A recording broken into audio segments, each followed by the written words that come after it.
All right, hello wine drinking people. We are back with more of what I've had to drink yesterday. We'll call this part 2 of our Neal Rosenthal tasting. And the Italians, and you know I love wines from the Piedmont, and it is always exciting to try new stuff.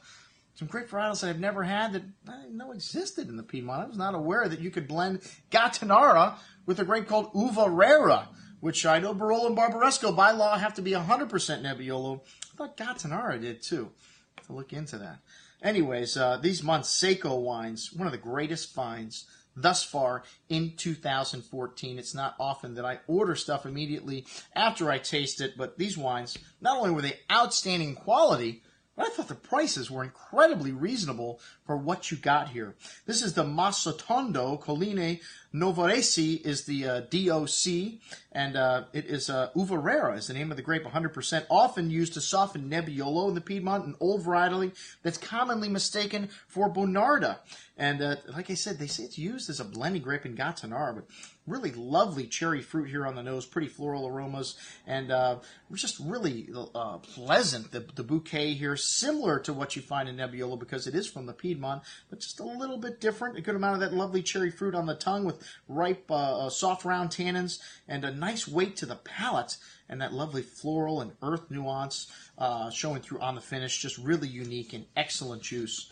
Next up is the Vespolina from the same winery, and this is another blending grape in the Piedmont. It's a bit more rustic and sturdy, though. A bit of dried meat-like notes of the dark spices, perfumed floral notes, really intense bouquet here, black cherry fruit, incense spice, good amount of that fruit on the palate, a lot of tannins, black truffle here, a bit dry at the end, but with good freshness, with a little time to mellow out. This wine may not be so astringent, but still excellent juice, and like I say, very unique, this Vespolina varietal. Next up is the Nebbiolo, and this wine's got a lovely rustic bouquet to it.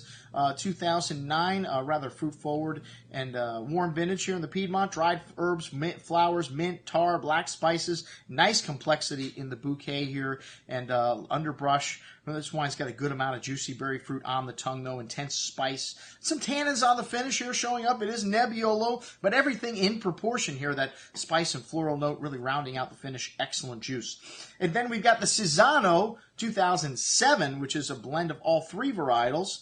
Very exotic bouquet here, kind of having the best aspects of all three of these varietals, showing lovely dried flowers, spice, exotic spices, fresh earth, truffles, tar. Really a little bit more complexity than the first three wines, and also a little bottle age to this wine adds some complexity, and still a solid core of cherry fruit here on the palate, though. Intense spice, that truffle, that earth, that tar showing from the nose through the finish, as well as some tannins here. This wine's still quite big. I would assume it's going to be even better with 10 years in the cellar. A really long finish, most excellent juice. One of my favorite wines of the day here. The Conti Boca is next. This is an estate managed by Three Sisters, also 2007 vintage, also a blend of those three varietals, Nebbiolo, Vespolina, and Uva Rara.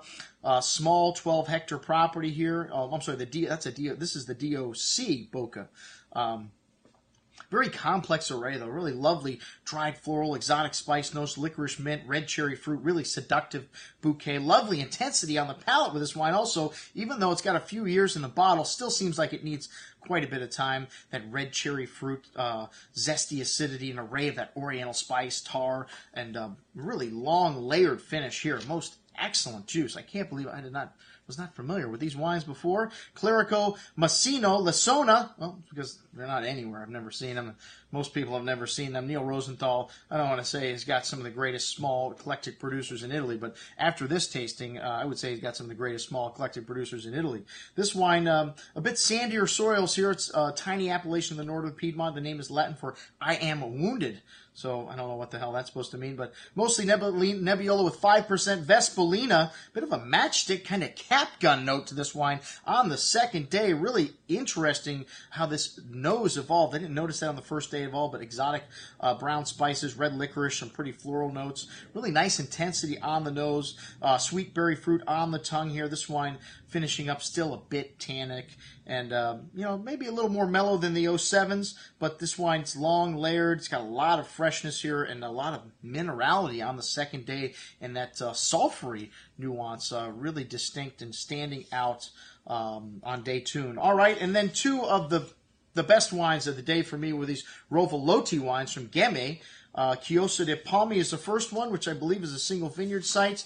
This wine had lovely intensity on the nose, rose petals, black tar, earthy truffle-like notes, a good hand of ripe cherry berry fruit, and wonderful intensity on the palate. Wow, big and chewy with an array of that cherry liqueur-like fruit, exotic spices, floral notes, a long finish, lots of tannins still here. This wine still needs a little bit of time to resolve and, wow, come together. But everything in proportion here, most excellent juice. And, the wine's not that expensive. It's only $50. And then the killer wine, the Ghemme Riserva, wow, what an incredible bouquet of aroma here. A potpourri of dried flowers, exotic spices, cherry liqueur-like fruit, and a ton of minerality in this wine. Just really unique, both of these wines. They're definitely reminiscent of Barolo and Barbatasso. Maybe more so Barolo because of how big these wines are. But this wine needs time. It has got an array of fruit, spice, earth, and incredible proportions here on the Riserva, and intensely focused with a long layered finish. I'd like to try this wine again in 10 years. Well, I'm going to set a few bottles aside, so we will. At $66, killer juice, one of our biggest finds of the year here at Wine Watch. I'm your host, Andrew Lampasoni, signing off, saying, remember, always drink the good stuff first.